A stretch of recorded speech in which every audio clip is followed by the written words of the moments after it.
season, which means teams can start to franchise tag their top players. Bengals wideout T. Higgins and Vikings quarterback Sam Darnold highlight this season's top candidates. And Dan Graziano will have more for us in just a moment. Draft prospect Cam Ward has put the NFL on notice. You don't want to miss what the young quarterback had to say to teams ahead of draft night. And after coming up short in the Super Bowl, the Chiefs have a lot of decisions to make this offseason. Is this the end of an era, or can the Kings take their throne back? We will dive into it all as we welcome you to NFL Live. Happy Tag Tuesday. Hannah Storm, along with Dan Graziano, Sam Macho, and of course our quarterback, Tim Hasselbeck. The franchise tag is opening as we speak. So, Dan the man, let's start with you. Who are the big names we need to look out for? Looking out for Vikings quarterback Sam Darnold. The quarterback franchise tag probably be around $41 million, but the Vikings could use it in order to keep Darnold in place and delay a decision on his status, as they have J.J. McCarthy coming, who was the 10th pick in last year's draft. Darnold coming off a huge year, and there are some people in that building that don't want to let a 27-year-old quarterback walk out the door and get nothing in return. So it's possible they could use the franchise tag on Sam Darnold as a means of either delaying that decision or possibly getting something for him in trade. In Kansas City, their star guard, Trey Smith, is eligible for free agency. They were able to get a contract done this season with Creed Humphrey, the center, but not with Trey Smith. Possible they could franchise him. Possible they could use the transition tag on him, which costs a little bit less and maybe a little closer to what makes sense for a guard than a tackle. But if you do that, then of course you get no compensation if somebody comes in and gives him a contract you don't want to match. And then in Cincinnati, could the Bengals franchise wide receiver T. Higgins for the second year in a row? If they do, it'll cost them in excess of $26 million. And they still have Jamar Chase on the roster looking for a contract extension. It's unusual to pay two wide receivers at that level. The Eagles do it, the Dolphins do it. They're the only ones at this point. But the Bengals could, as I said with Darnold, kind of hold on to Higgins to try and work out a long-term deal with him. And if they can't, maybe get something for him in trade. The franchise tag would be a way to extend their window for doing those two things. Dan, the Bengals are so fascinating because they signed Joe Burrow to a 5-year extension in 2023. Now, though, they have to keep all of these other stars coming off the receiving triple crown. You mentioned Jamar Chase entering the final year of his rookie deal. Then we have T. Higgins, an impending free agent, of course, played last season, as Dan mentioned, under the franchise tag. And then last season's sack leader, Trey Hendrickson, let's not forget about him. He's on the last year of his deal. So, Sam, with the Bengals expected to tag Higgins, how do you like that decision for the time being with everything else that they have to do? Yeah, I love the decision for the time being, but the better decision is to tag him in order to sign him to a long-term deal. The reason why I say that is this. The Cincinnati Bengals can't compete for championships. They have the quarterback who can compete. They have a star receiver, triple crown winner. They have a defensive end who led the NFL in sacks. No, by the way, not to mention T. Higgins, who's proven who can be a number one receiver. Now, Joe Burrow has said that he's willing to renegotiate his contract in order to make room for his star players. We saw Tom Brady do that year in and year out. So if I'm the Cincinnati Bengals, it makes the most sense, sure, to temporarily franchise tag T. Higgins, but in order to sign him to a long-term deal, you have to compete with teams like the Baltimore Ravens, teams like the Pittsburgh Steelers, who are a consistent threat. You have the weapons, keep them, especially when your quarterback is willing to sacrifice some of his contract. Yeah, I agree with you, Sam, in terms of you want to keep the good players that you have on your football team, especially when you look at what you have to do in the AFC. And you do have a quarterback, in Joe Burrow that can get it done. The concern I would have for them is tagging him makes sense, and I do think, working to try to get a long-term deal makes sense. But I would say this, too. You don't always have to wait until the guy's deal is up to work a long-term deal for him. And if you do, it's most likely going to always be more expensive if the guy can play, which T. Higgins can, which Jamar Chase can, which Trey Hendrickson can. And so before you start to, you look up, you're paying top of the market for every single one of these guys because you don't want to get ahead of the deal and extend a guy until the end of his contract. I just think when you do that, you just end up not being able to afford them. That's ultimately what happens. I think that's what's going to happen in Cincinnati. So it's a good plan. I just think it's a couple of years late. One of the problems, Tim, that Cincinnati has is that their contract structure, they don't guarantee any money outside of the first year. And that's part of the reason it's sometimes tough for them to get long-term deals done with guys that want that guarantee in year 2, year 3.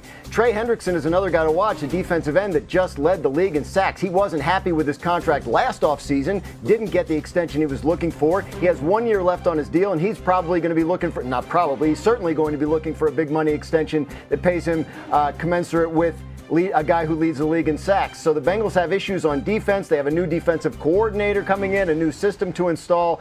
So they have to figure out their wide receiver situation, but they also have to figure out what they're going to do with Trey Hendrickson. And if he is going to not play for them, what they can get in return and how they can replace him. Yeah, literally. And given that big picture, and we heard Joe Burrow commenting again on it, wanting to keep the band together. But Tim, given what you just heard from Graz, especially, how much sense does it really make for Cincinnati to commit all of that money on offense?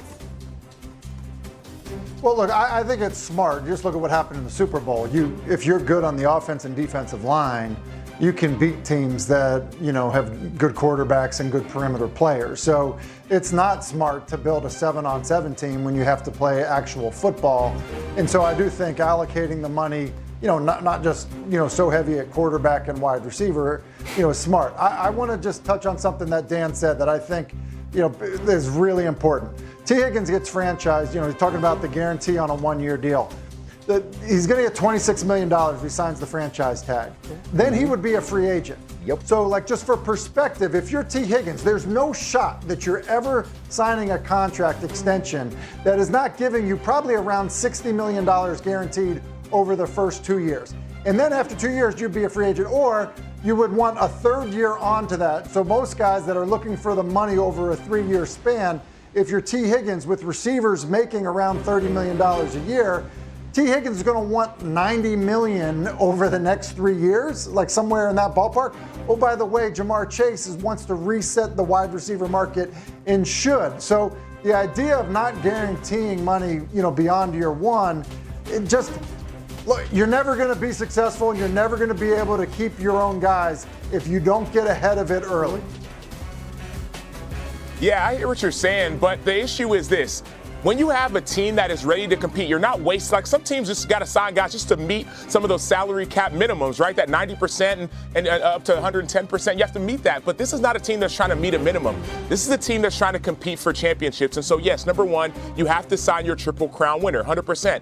But if you're Joe Burrow, who actually has said, I will figure out the cash in my contract. I'll move some and massage some things around to make sure that we keep T. Higgins, who has proven he can be a number one receiver, then no matter what else, you have to find a way to keep your stars. And so I understand the fact that you don't want to spend too much money on only a 7-on-7 team, but they're not doing that because of what Joe Burrow has said. He said, I'll move money around so we can keep Trey Hendrickson as well. And oh, by the way, Sam Hubbard can play. And so this team, they're not devoid of talent. They have talent all around. The issue is you don't want to let your star players, league leaders in sacks, receptions, touchdowns, passing yard, you don't want to let those guys go. You have the depth, but also find a way to keep them. And Joe Burrow said he's willing to do that. Yeah, and if you're going to commit all that money on offense, you better have some young guys on defense like the Eagles did who are balling.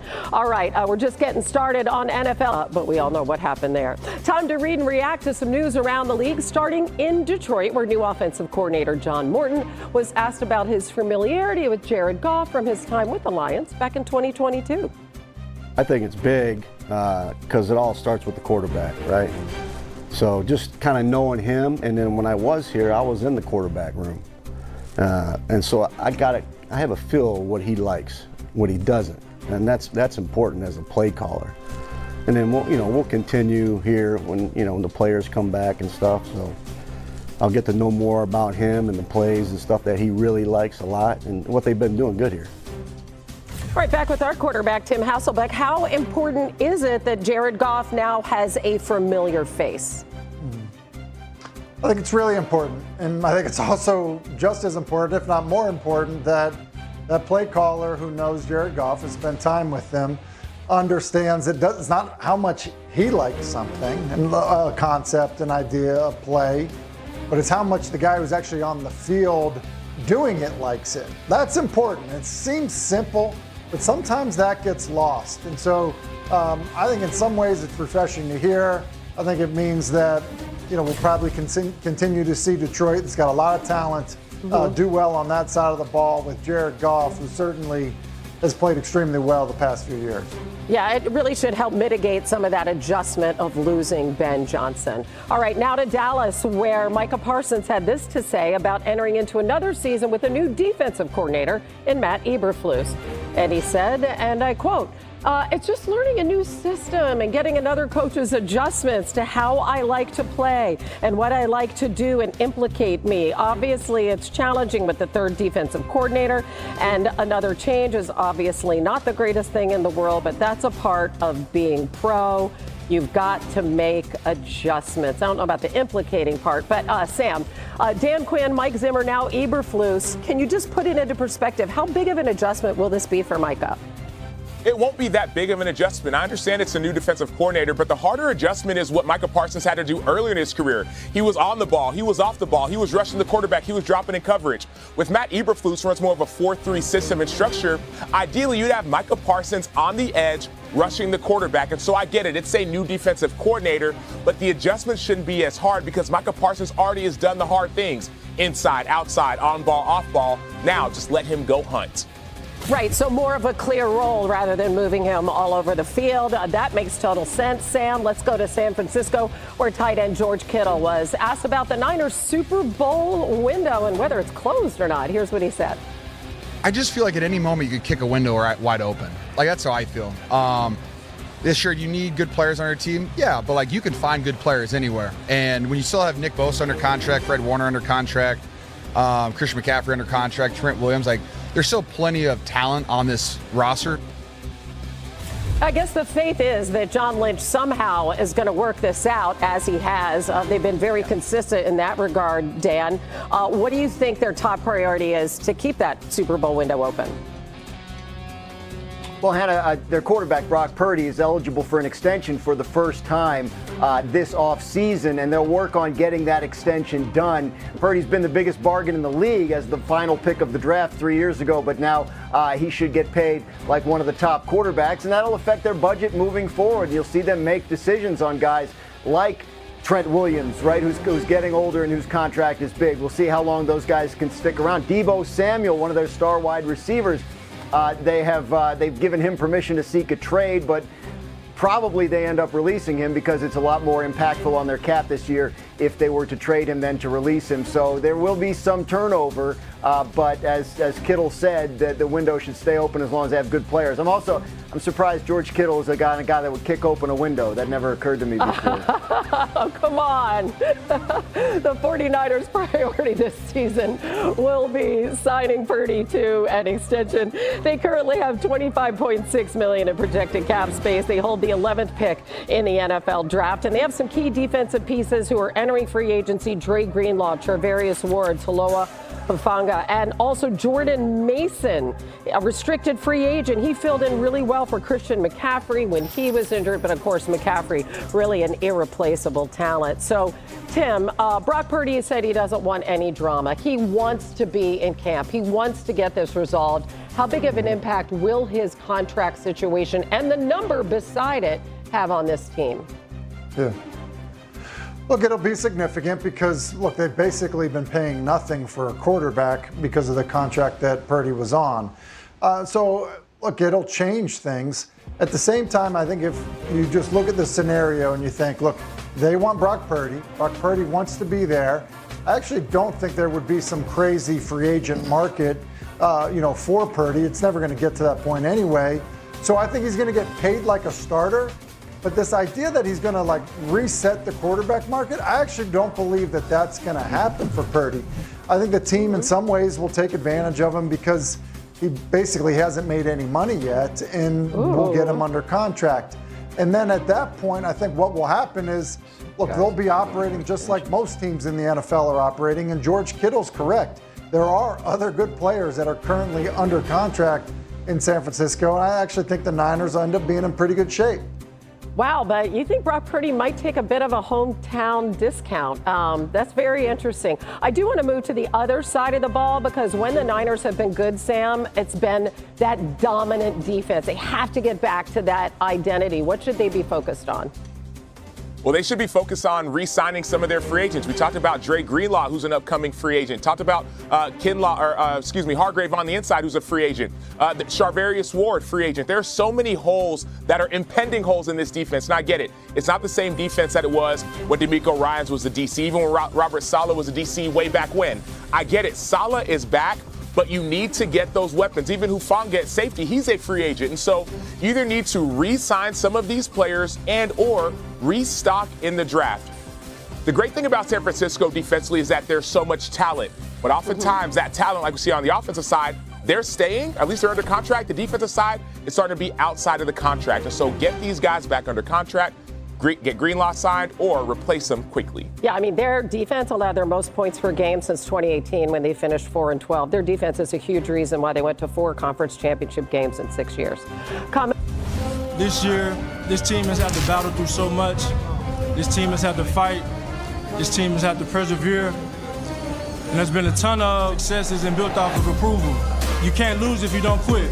The next pursuit begins. Go Birds. Winning it. It's a game and I'm winning it.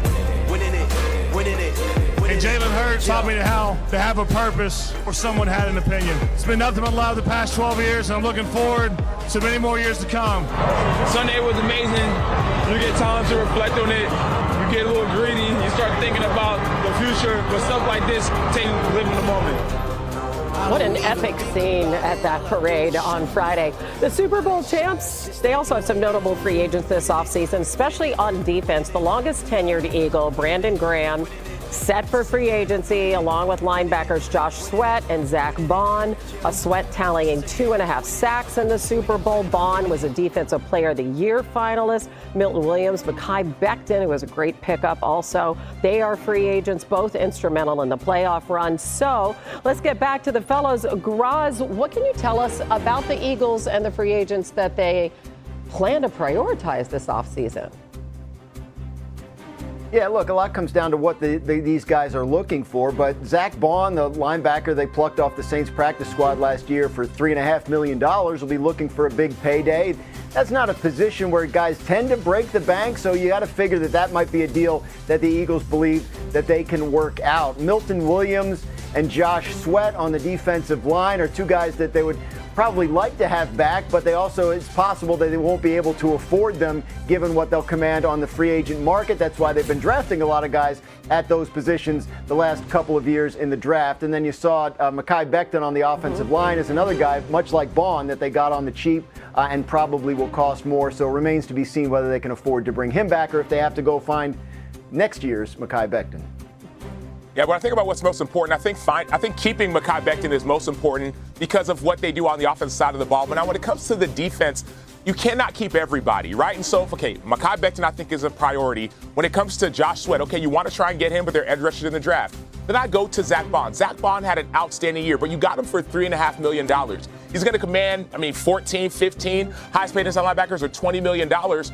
I don't think it's worth paying him that money right now. It's actually better to use Vic Fangio, your defensive coordinator, and go with a guy like Nakobe Dean, already on your roster, Jeremiah Trotter Jr., already on your roster, and then use that capital, that money, for some other pieces. So for me, I think Zach Bond actually won, right? Think about it this way. It was a prove-it deal, and he proved it. But that proof doesn't mean that the Eagles can afford to keep him for $15, $18, $20 million a year. Yeah, other changes on the horizon, and that would be on their coaching staff. And we know Kellen Moore has gone. Also, one of the assistants has gone with him.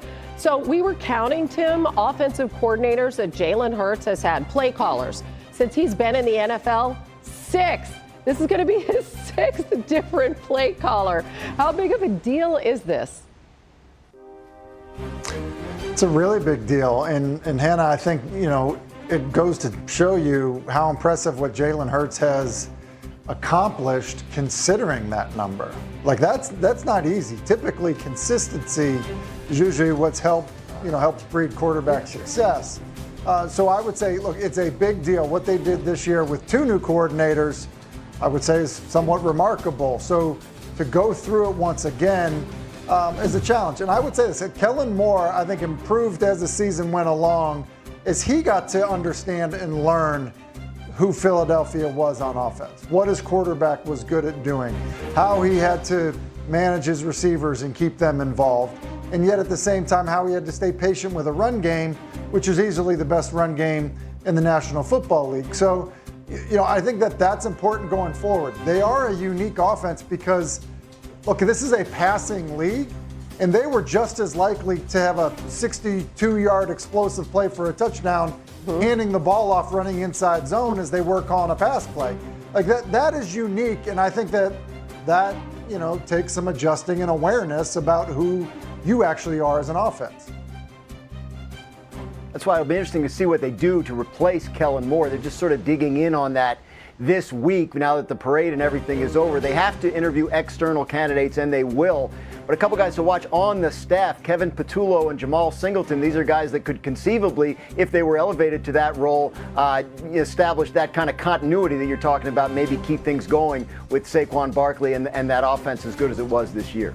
Yeah, and I should mention as well that their run game specialist assistant offensive line coach, TJ Paganetti, he's the guy who is going to join Kellen Moore now on the Saints. All right, Adam Schefter is reporting the Panthers and Andy Dalton reached agreement on a 2-year, $8 million deal that includes $6 million guaranteed. It has a max value of $10 million per source. Panthers quarterback Bryce Young developed a really nice relationship with Dalton, and now the two of them continue to get to work together. Young just keeping on improving. Several notable quarterbacks could be on the move this offseason. Sam Darnold, Justin Fields, Russell Wilson, the top free agents at that position. And then, of course, there have been rumors of other veterans who could be cut, could be traded. The Jets, as you know, have already parted ways with Aaron Rodgers, Matthew Stafford, Kirk Cousins, Derek Carr, all involved in trade speculation. That's a lot of big names on this list, but let's start with Rodgers. Graz, what more can you tell us about his future and where he may land if he decides to play? Well, that's the big if, right? We're still waiting to hear from Aaron Rodgers on whether he intends to play in 2025. The Jets have informed him that if he does, it won't be for them, so he has some decisions to make and maybe a market to assess. You'll look at teams that think they're a quarterback away from a championship like the Jets thought 2 years ago. Is that someone like a Pittsburgh Steelers? Is that someone like an Indianapolis Colts? Is it someone like a Los Angeles Rams if Matthew Stafford is unable to reach agreement with them on a contract? So if Aaron wants to play, we'll see who ends up being interested. When you look at Aaron Rodgers, he's a 41-year quarterback who's 2 years removed from an Achilles injury. And so I don't know that the market is going to be that strong. And Graz is exactly right. There will be potential suitors, but I think it's going to be after the dust settles. It's going to be after some of these other guys kind of figure out where they are. So, the musical chairs at quarterback, it's going to happen.